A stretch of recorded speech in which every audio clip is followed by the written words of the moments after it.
If you are about to launch a reverse mentoring scheme or a reciprocal mentoring scheme, as they're often called now, then this video is for you. I'm going to be talking about why I'm not a massive fan of reverse mentoring when it's not done well. I mean, we're not fans of anything when they're not done well, right?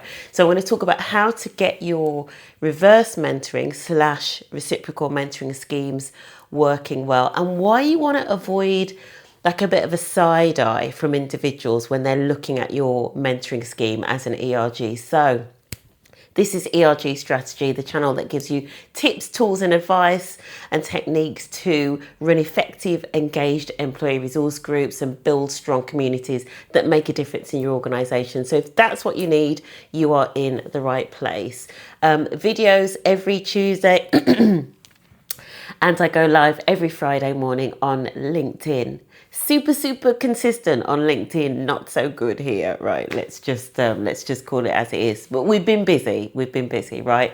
And if you subscribe to my Substack, which is like the monthly kind of like debrief, then you'll be able to see all of the reasons why I haven't been as consistent with my LinkedIn videos, with my YouTube videos anyway. So let's get into mentoring.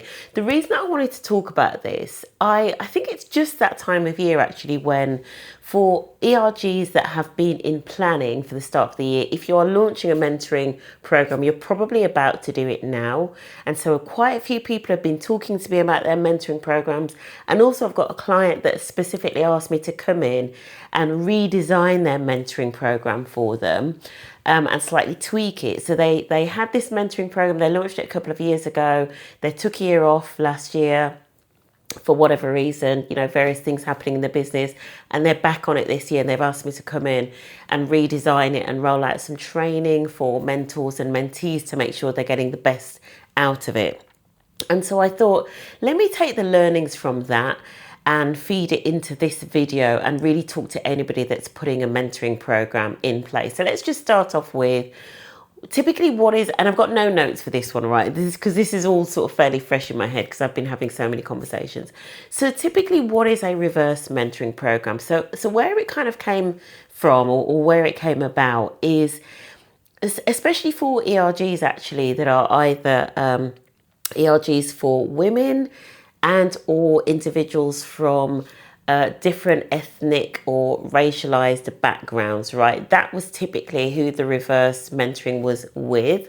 And it was typically senior individuals in the C-suite or execs paired with individuals from those groups. So it could be women, or it could be people from different races and ethnicities. That's typically what reverse mentoring was. And what was its purpose? Its purpose, as the name suggests, its purpose was actually, rather than the senior individual mentoring the more junior individual in the organization, the purpose was in reverse. It was really for the junior individual to mentor the more senior person, typically actually about like lived experience. So it was supposed to almost be like just an exchange of getting to know each other so that the senior individual could become more savvy, more clued up about somebody else's experience, particularly in the organization. You know, how do other people experience this organization? So that was kind of like how reverse mentoring came about. And there is a brilliant book actually, if you wanted to dive into reverse mentoring. There's a really good book by Patrice Gordon. Some of you might know her off of LinkedIn. She very well known in this space and was involved in reverse mentoring at Virgin Atlantic. So if you want to go and check out her story, you can do. So that was what reverse mentoring was about. You might hear the term reciprocal mentoring coming in, but actually even before, let me rewind before that.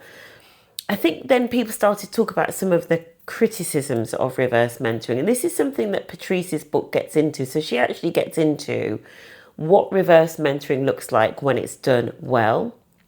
And some of the criticisms of reverse mentoring, I mean, there are a few, there are quite a few, but some of them were like, first of all, like, you know, why should people from like these, you know, minority groups that aren't reflected or represented in the senior leadership be taking their time out to teach somebody about like lived experience.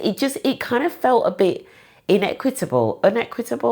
Can't remember what the word was, but it kind of just didn't feel fair. It felt like we were sort of like putting more like emotional labor on the individuals that are the ones that actually need support to be making it into those senior levels, right? So it kind of just felt a bit off, and I think it sort of just gave some people the ick, as in like, what, like they're there to like teach you what it's like to not be at the top of the organization and have a different experience. It just kind of, there was a little bit of that energy about it. So that was one of the reasons.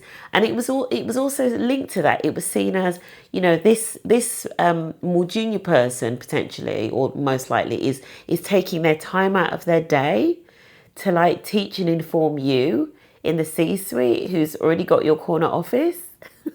Right? So those were like some of the criticisms of it. And it was like, well, what do they get out of it? What does the junior person get out of this arrangement, right? I mean, obviously, some people would argue, well, they're getting visibility and profile and all of those good things. And these are some of the things that, you can already start to see can be put in place to actually make the best out of a reverse mentoring situation.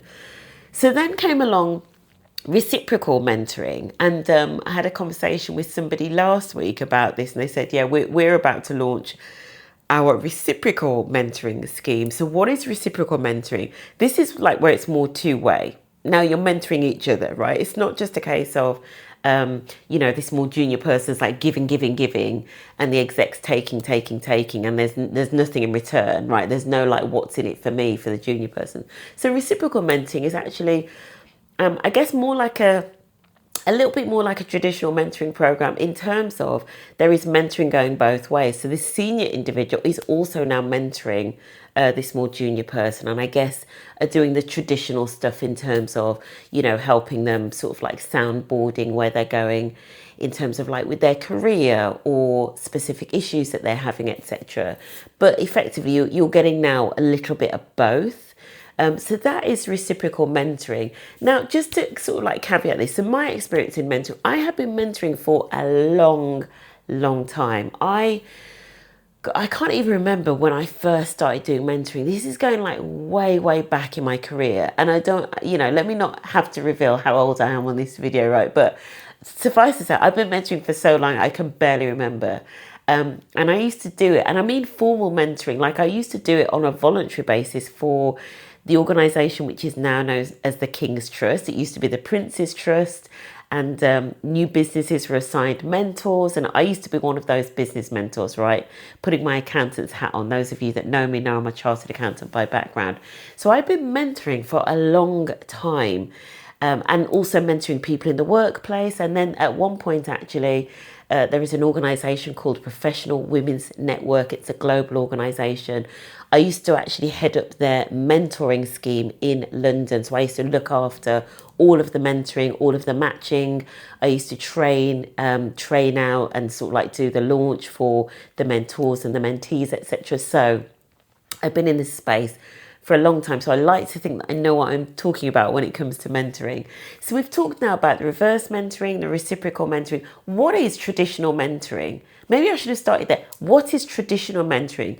Traditional mentoring, it can have different objectives, but if it's around the development, if it's around somebody's career development, it is doing that soundboarding, but it is also giving advice. And this, I guess, is where mentoring is different to coaching, right? So, because coaching often is just asking people questions and helping them figure out the answers for themselves, whereas mentoring is, I'm going to speak to somebody who's already walked this path, either in terms of their leadership or management skills or some of the technical skill. And you're like, right, I can actually benefit from understanding what that person did, or, the path that they followed and how they dealt with some of the obstacles, etc. So that is traditionally what mentoring is about. And those are some of the benefits that the mentee gets out of the mentoring relationship.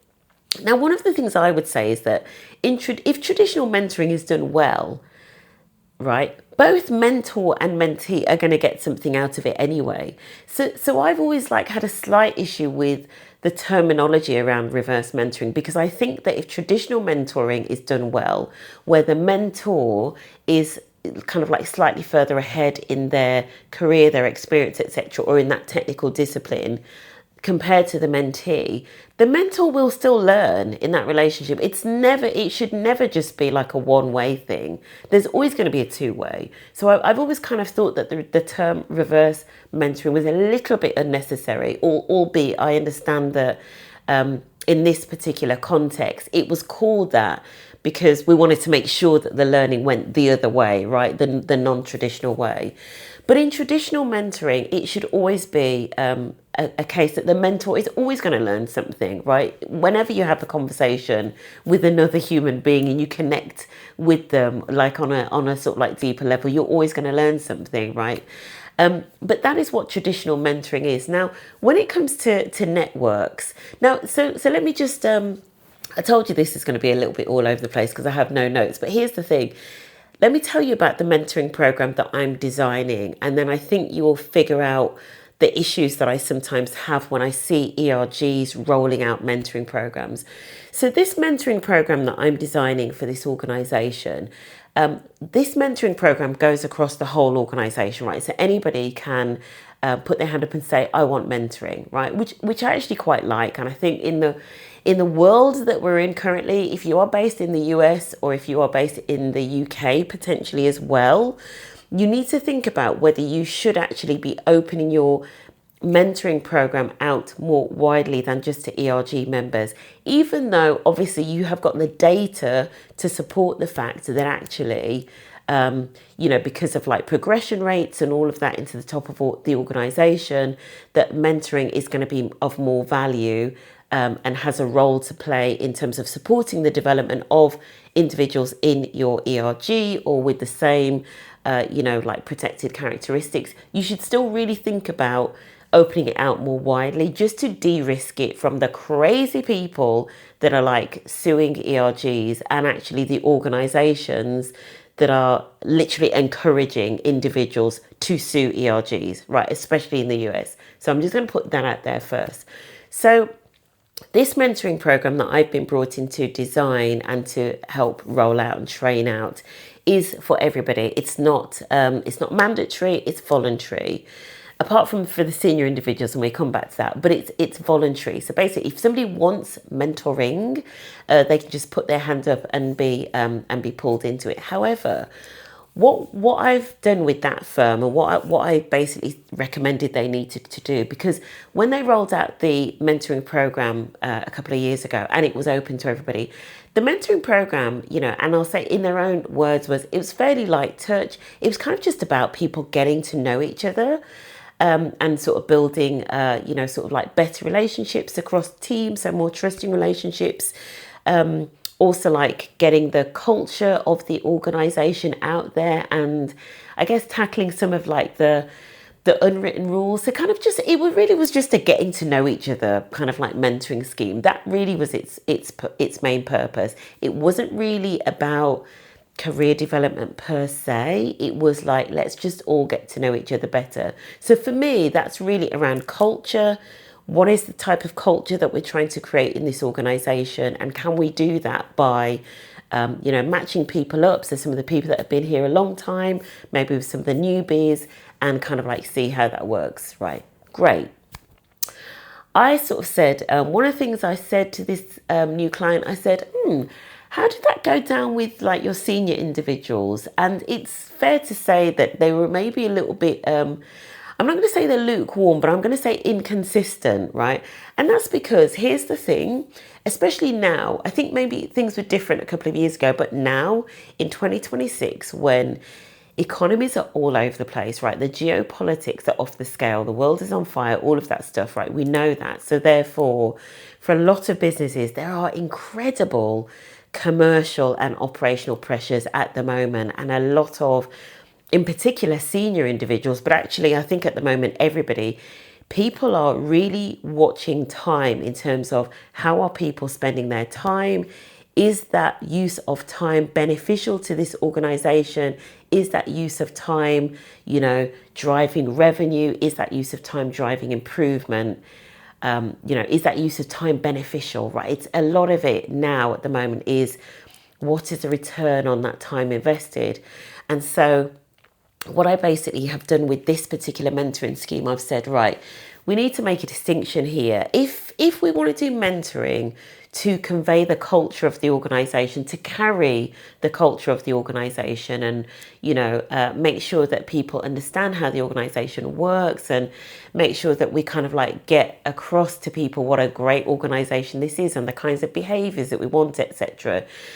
Let's make that a distinction from a mentoring program that has a much clearer business benefit in terms of the development of individuals, particularly the development of people who have high potential. So development of people with potential to progress through the organisation. And so that's what we've basically done. We've sort of said, do you know what, if there are people that just want to get involved in the mentoring program because maybe they're new into the organisation, they kind of just want to get to know people, they want to maybe figure out how to navigate the unwritten rules of the organisation, they can be in this like sort of like general kind of getting to know you mentoring program. And also, if senior people want to take part in that, cool, right?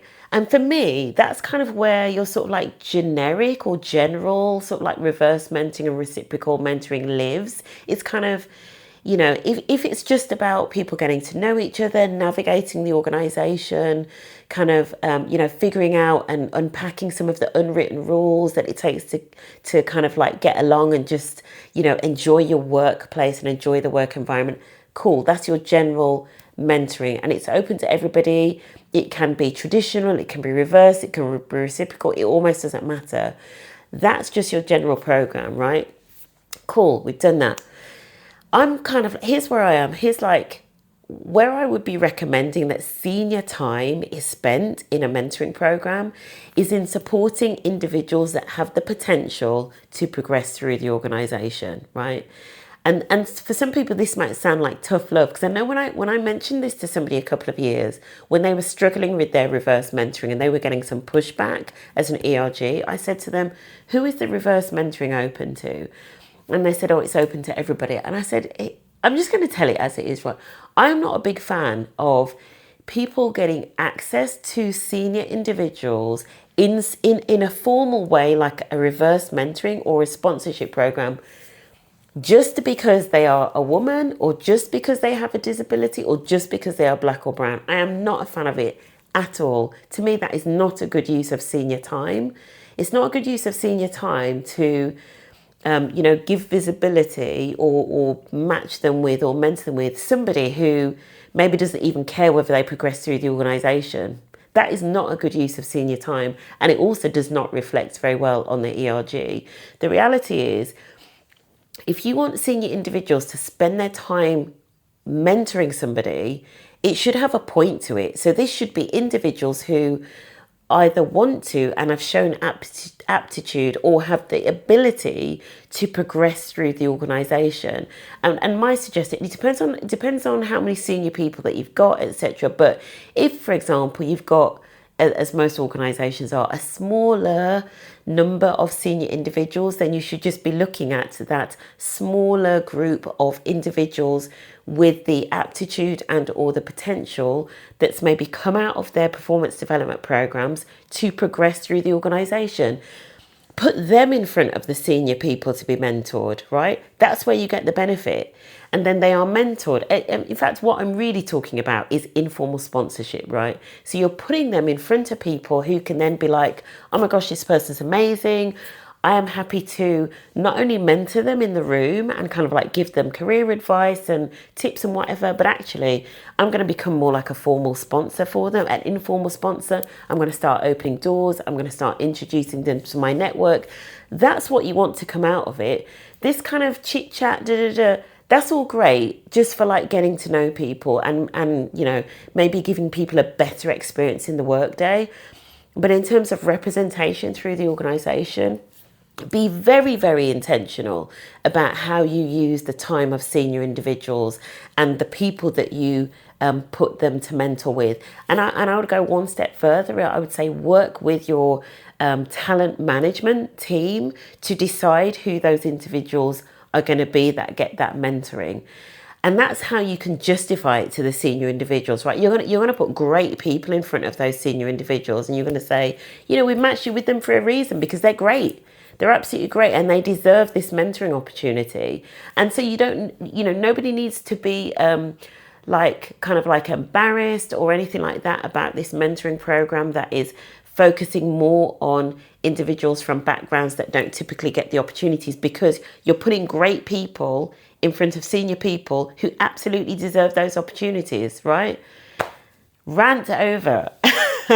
It turned into a bit of a rant because, you know, it maybe feels like a little bit of tough love, a bit like some of Emma Green's advice around you know, work experience and getting on and coming into the office if you want to be seen and be visible in terms of promotions and things like that. Sometimes these things sound like tough love, and sometimes they sound like it's not fair, and maybe it's not.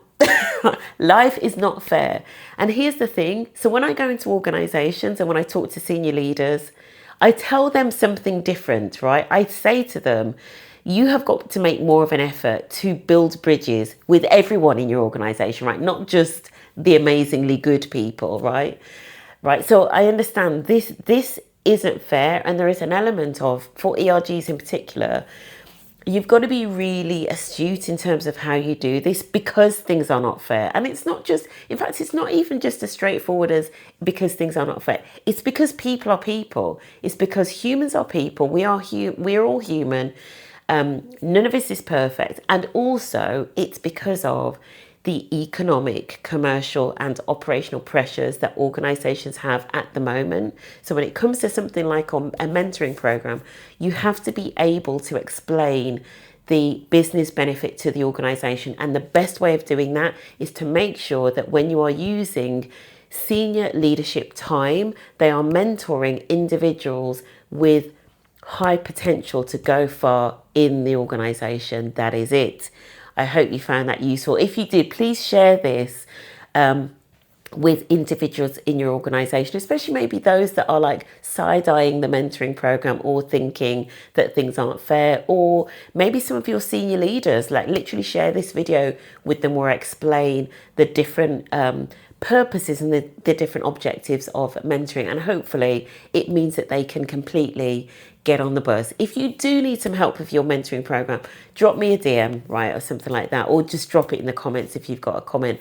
Please do like this video, share it, subscribe, all of that good stuff, and I'll see you next week, hopefully. All right, have a good one. Bye.